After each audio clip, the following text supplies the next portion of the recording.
Here I am at work, angry, sad, wet, and annoyed. I have no happiness, and I am about ready to quit. I felt as if I didn't belong, and as if my coworkers hated me and there was nothing I could do about it. But then I enrolled in interpersonal communication. Interpersonal communication. What is it, you may ask?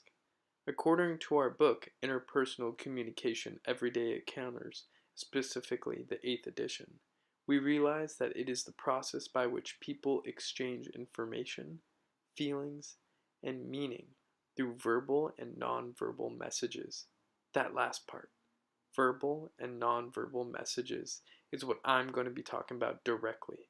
I noticed the major area where I found a difference was at my work, as I unfortunately have no relationship and I'm single AF. If you know any hot attractive girls, please email me. Anyways, in my life, I work a lot. At my workplace, I am constantly using verbal communication to be able to work with my team of employees and staff of the workplace. When I began this job a year back, I realized how important it really is to have a strong verbal communication and the skills necessary to be able to communicate well.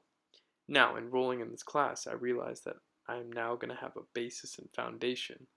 I needed to be able to move up in my job, and being able to speak and communicate well was something that helped me out more than I could ever imagine. Not only does this relate to in-person communication, but also over the phone, letters, text, or emails. I have learned how to properly format a text message to someone who is in a higher position than I am, or someone even below my position, giving respect to each party. On the flip side, I found myself using more nonverbal communication, which is the second topic I will be talking about. As described in the textbook and given the example that nonverbal communication does not use words for communicating anything, but some other modes are used, an example where communication takes place by a way of unspoken or written messages such as body language, facial expressions, sign language, and more. Sometimes wrong messages can be had over nonverbal communication. Many times I have seen an employee roll their eyes at me and I assumed it was because they were annoyed, but instead they insisted it was because there was an eyelash in their eye. So they said. I realized how important nonverbal communication is, and I tend to use it every single day when speaking to a customer, a guest, an employee, or someone in a higher position than me.